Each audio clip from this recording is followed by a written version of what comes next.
Family is supposed to stand by you to support your dreams, not tear them down. I spent years working overtime, saving every penny, making countless sacrifices to finally buy my first apartment. It was my sanctuary, my achievement, my future. Then came that unbelievable day when my parents demanded I sell it to fund my sister Allison's divorce. When I refused, they actually sued me, their own son.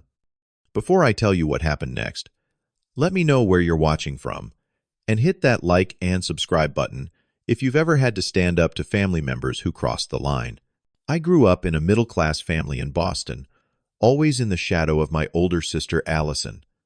From our earliest years, the pattern was clear. Allison was the golden child, and I was an afterthought. Our parents never tried to hide their favoritism. When Allison turned 16, our parents surprised her with a brand new Honda Civic parked in the driveway with a giant red bow. They filmed her reaction as she squealed and jumped up and down. 3 months later, on my 16th birthday, I got a coupon book for driving lessons at the local driving school. My parents explained that they had already spent too much on cars this year. I tried not to show my disappointment.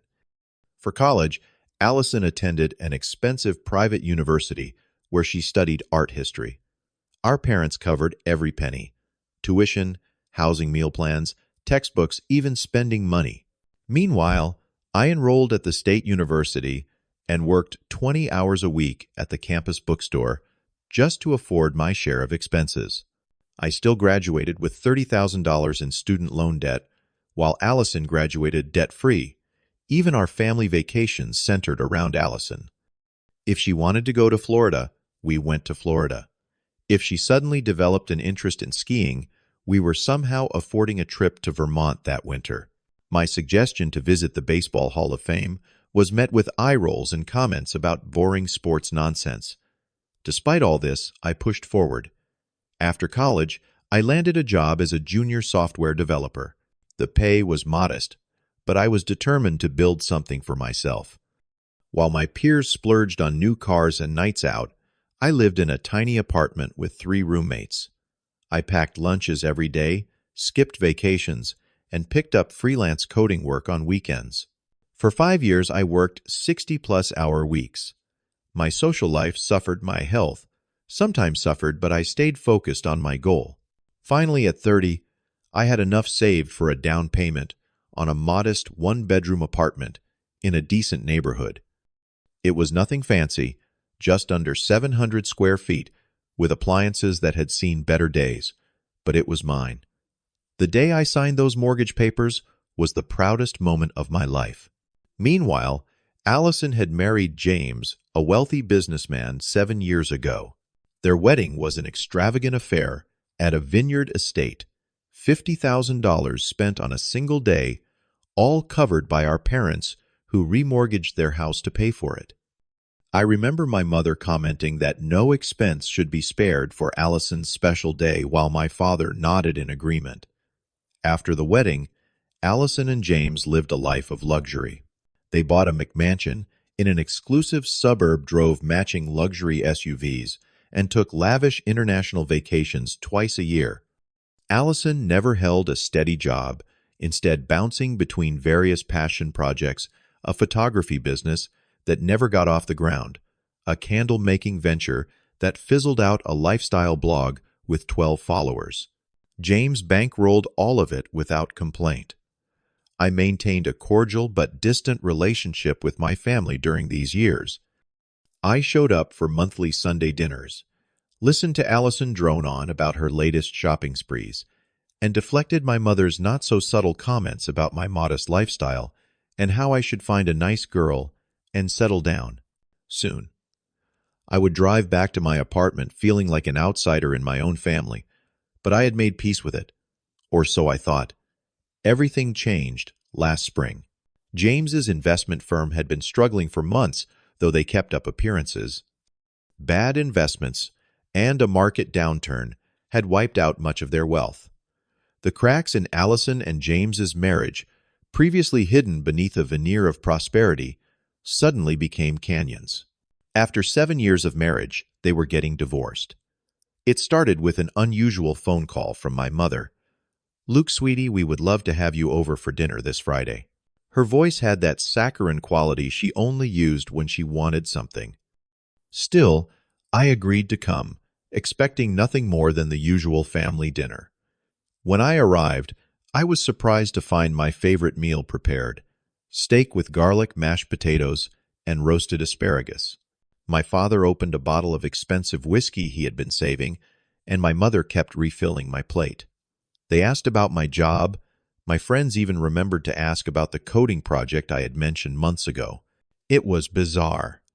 In 32 years, I had never received this much positive attention from them.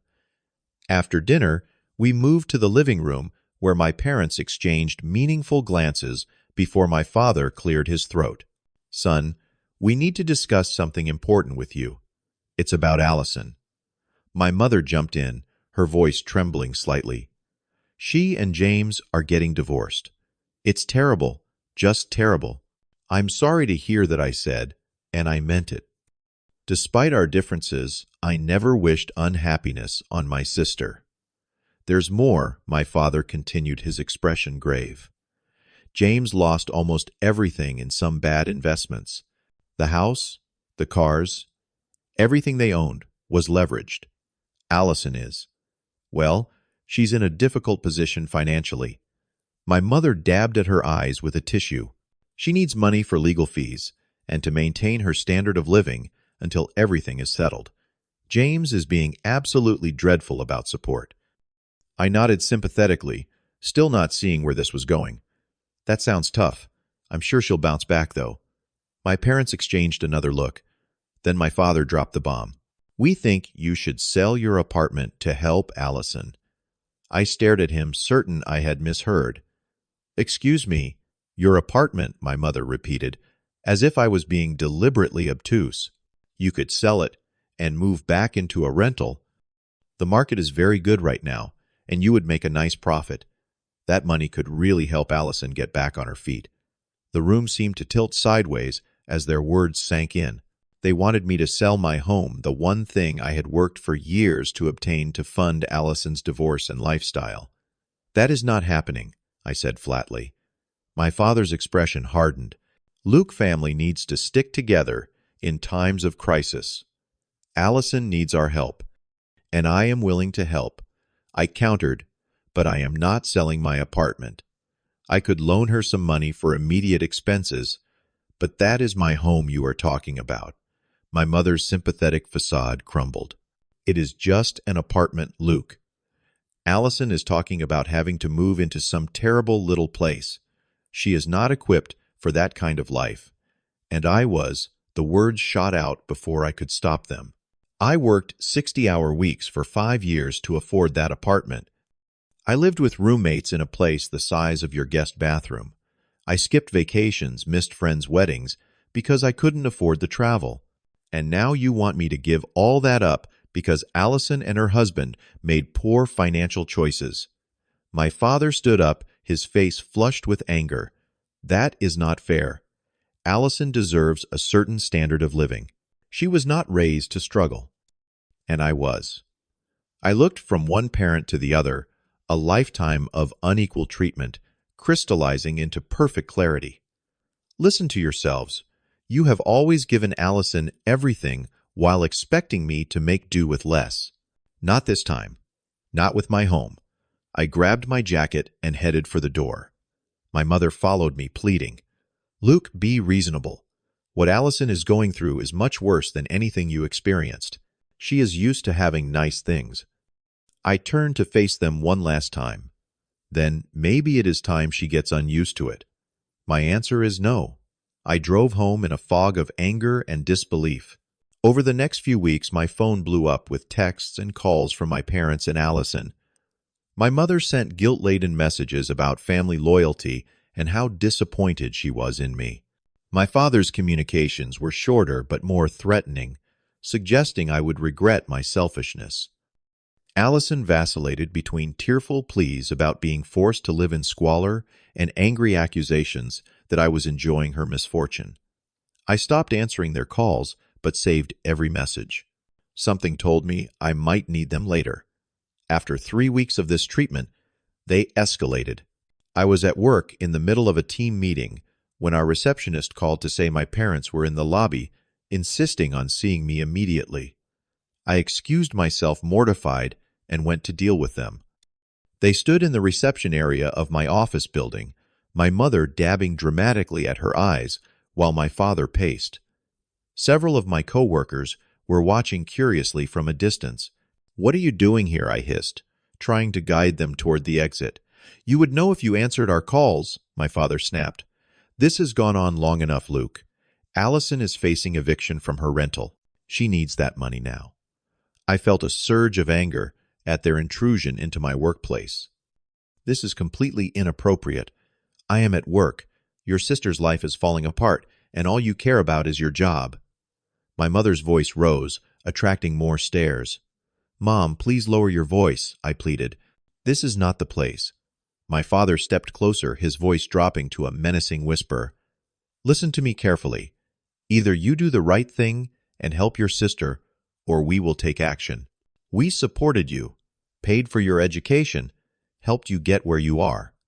You owe this family." I stared at him, stunned by the threat. "Are you serious right now?" "Dead serious," he replied. "Think about it, son. Do the right thing." After they left, I returned to my meeting but couldn't focus. My hands trembled slightly as I typed notes. My team leader asked if everything was okay, and I muttered something about family drama.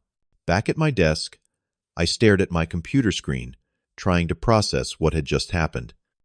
That evening, I called my sister directly, hoping to work out a reasonable compromise. "Allison, I understand you are going through a tough time. I cannot sell my apartment, but I could loan you $3,000 to help with immediate expenses." Her laugh was bitter. "$3,000. That would barely cover 1 month's rent, Luke. It is what I can afford to give without jeopardizing my own financial security," I explained. "I could also help you look for a more affordable place, or maybe help with your resume so you could find a job." A job, she spat the word like it was offensive. "I have not worked in 7 years. And I am not living in some roach-infested dump." "Then I do not know what to tell you, Allison. I cannot solve this problem for you, not in the way you want me to." Her voice hardened. "You will regret this, Luke. Dad was right about you. You have always been jealous of me, and now you are enjoying seeing me suffer." I suggested she look into less expensive legal options, perhaps mediation, instead of a prolonged court battle.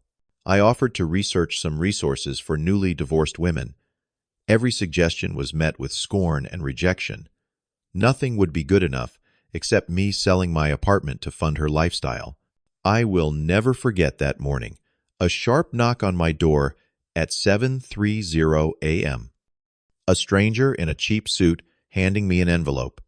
"You have been served," he said flatly, then walked away. Inside was a civil lawsuit. The plaintiffs Robert and Susan Walker, my own parents. They were suing me for family support obligations and recovery of educational and developmental investments. I sat at my kitchen table, reading the legal document over and over, unable to process what was happening. My own parents were taking me to court to force me to sell my apartment to support my sister.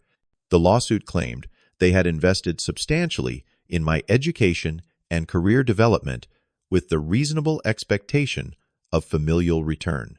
They were seeking $175,000, what they estimated I would clear after selling my apartment. My hands shook as I called in sick to work. I could not face my colleagues, not with this hanging over my head. Then I called the only lawyer I knew personally, Thomas Kim, a college friend who practiced family law. "They cannot do this," Thomas assured me after reviewing the documents over lunch. "This lawsuit has no legal merit whatsoever. Parents do not have a right to be paid back for raising their children. But Luke," he hesitated, "fighting this will still cost you time and money. They are hoping you will settle to avoid the hassle." "I will not give in to extortion," I said, surprising myself with my resolve. "What do we do next?" Thomas agreed to represent me at a reduced rate. As we prepared for the court date, we dug into my family's finances, information we would need to counter their claims. What we discovered shocked me. My parents had been financially supporting Allison for years, even before her marriage troubles. They had remortgaged their house not once, but twice. First for her wedding, then to invest in one of James's business ventures that eventually failed. My sister and her husband had borrowed over $60,000 from my parents in the past 3 years alone, none of which had been repaid. Meanwhile, I found every record of my own education and expenses, my scholarship letters, my student loan documents, receipts from the campus bookstore where I had worked, evidence that I had paid my own way through much of college and entirely through my adult life. The court date arrived on a rainy Tuesday morning. I sat beside Thomas at one table, while my parents and their lawyer sat at another. Allison sat directly behind them, throwing occasional glares in my direction. The judge, an older woman with gray hair and penetrating eyes, reviewed the documents before addressing the court. "I have read the filings in this matter," she began, "and I must say I find the premise of this lawsuit quite extraordinary. Mr. and Mrs. Walker, you are suing your adult son to force him to sell his residence to support his adult sister." My parents' lawyer stood a slick-looking man in an expensive suit. "Your Honor, this is a case about family obligations and the implicit contract between parents and children. My clients invested substantially in their son's education and development." "Counselor," the judge interrupted, "are you suggesting there is a legally binding obligation for children to financially support their siblings at the parents' direction?" "We are suggesting that in this specific case there was a pattern of family support, with the understanding that family resources would be shared when needed." Thomas stood. "Your Honor, we have evidence that not only did my client receive significantly less financial support than his sister throughout his life, but he has been financially independent since college. Furthermore, we have documentation showing that the plaintiffs have extensively supported their daughter financially while providing minimal support to my client." The judge turned to my parents' lawyer. "Do you have evidence of specific promises made by the defendant to repay his parents or support his sister?" The lawyer hesitated. "It was an implicit understanding, Your Honor." The judge's expression made it clear what she thought of that argument. "I see.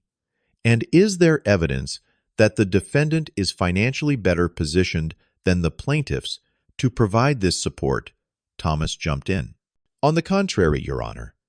The plaintiffs own their home, have retirement accounts, and have the capacity to continue working. They are seeking to force my client to liquidate his only significant asset, his primary residence." The questioning continued for another hour, growing increasingly uncomfortable for my parents as their financial decisions regarding Allison came to light. Their lawyer tried to paint me as ungrateful and selfish, while Thomas calmly presented evidence of my financial independence and responsibility. Finally, the judge removed her glasses and looked directly at my parents. "Mr. and Mrs. Walker, this court cannot and will not enforce an implicit understanding that one adult child must liquidate their primary residence to support another adult child. Parents do not have a legal right to direct their adult children's financial decisions or demand compensation for parental support." She turned to me briefly. "Mr. Walker, while I understand this has been a difficult family situation for you, the court finds no legal basis for your parents' claims." With that, she dismissed the case. The aftermath was immediate and ugly. As we left the courtroom, my mother burst into tears, while my father's face turned an alarming shade of red. Allison stormed up to me in the hallway. "Are you happy now?" she shouted, drawing stares from everyone nearby. "You have ruined everything. Where am I supposed to live? What am I supposed to do?" My father joined in. "This is not over, Luke. You may have won in court, but you have lost your family. I hope that apartment is worth it." I stood there absorbing their hatred, suddenly feeling strangely calm. You did this, not me. You chose Allison over me my entire life, and now you are angry that I would not sacrifice my future for her again. I am done being the family safety net. I walked away, leaving them shouting in the courthouse hallway. Thomas patted my shoulder as we exited the building. You? Okay. I nodded slowly. I think I will be, but something had fundamentally shifted inside me. I realized my family saw me not as a person with my own dreams and needs, but as a resource to be tapped whenever Allison needed bailing out. The revelation was painful but clarifying. After careful consideration and consultation with Thomas, I decided to file a countersuit for legal fees and emotional damages. It was not about revenge. It was about establishing boundaries and consequences. The court ruled in my favor, awarding me $12,500 to cover my legal expenses and additional damages. When the check arrived, I did not deposit it immediately. Instead, I established a scholarship fund at my alma mater specifically for students without family financial support. I named it the Independent Scholarship and made the first contribution with the entire amount from the countersuit. It felt like transforming something ugly into something meaningful. What I never expected was what happened next. A local news reporter, who had been in the courthouse that day for another case, heard about our family drama. She contacted me for an interview, and after some hesitation, I agreed. The story ran under the headline, "Local Man Sued by Parents for Not Funding Sister's Lifestyle." The response was overwhelming. My inbox filled with messages from people who had experienced similar family pressures. Some had given in and regretted it. Others had stood firm like me and faced backlash. Many were currently struggling with entitled family members and looking for the courage to set boundaries. Seeing this need, I started an online support group called Family Boundaries, where people could share stories and advice. What began as a small forum grew to over 2,000 members within months. We organized monthly virtual meetings where members could discuss strategies for maintaining healthy family relationships without sacrificing their own well-being. Meanwhile, I was processing my own grief.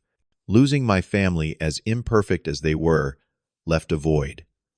I started seeing a therapist who specialized in family estrangement. Dr. Rivera helped me understand that standing up for myself was not selfish, but necessary, and that the guilt I felt was programmed into me by years of family dynamics designed to benefit Allison at my expense. Families should lift each other up, not tear each other down. Dr. Rivera told me during one session, "Sometimes the most loving thing you can do for someone is to stop enabling harmful behavior."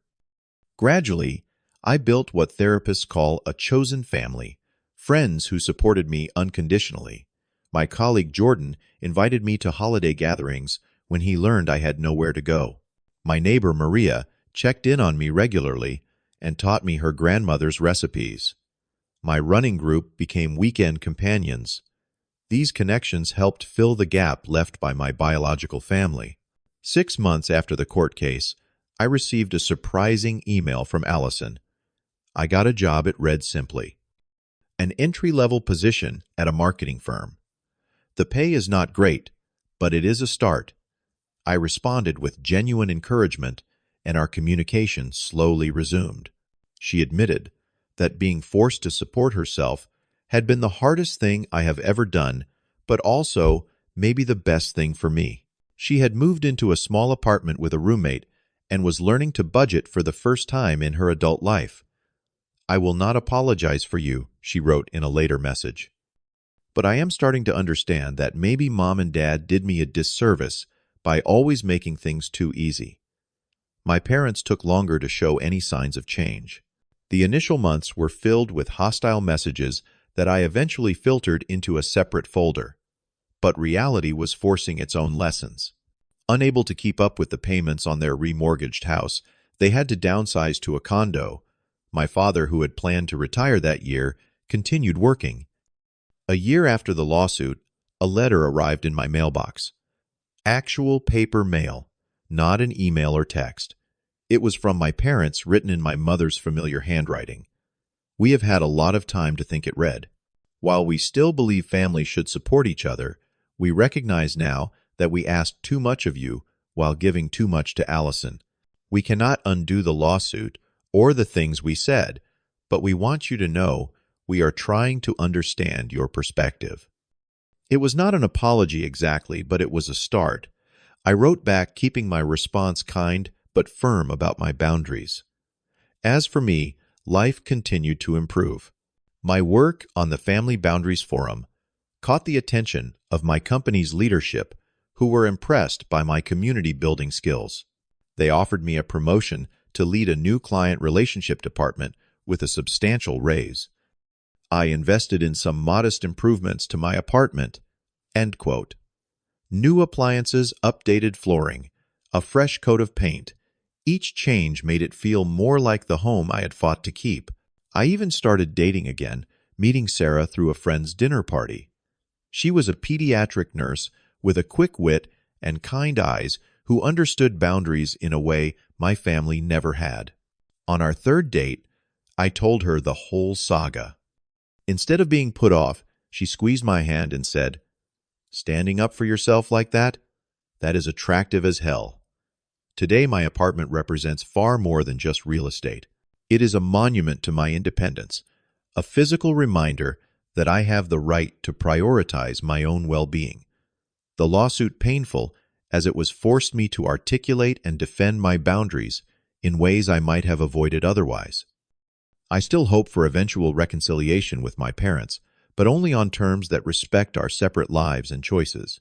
Meanwhile, I find purpose in helping others navigate similar family pressures. Every time someone in our forum shares a success story about standing up for themselves, I feel a sense of validation that extends beyond my own experience. The greatest lesson in all of this, sometimes the most difficult choice, is the one that leads to necessary growth, not just for yourself, but potentially for everyone involved. Setting boundaries is not selfish. It is an act of self-respect that can ultimately foster more authentic relationships. So if you are facing pressure from family members who seem to value what you can give them more than who you are, remember my story. You deserve to protect what you have worked for. Your dreams matter too. Have you ever had to make a difficult choice to stand up for yourself against family pressure? Share your experience in the comments below. And if this story resonated with you, please hit that like button and subscribe to hear more stories about setting boundaries and finding strength in difficult situations. Thank you for listening, and remember, true family supports your growth, not exploits it.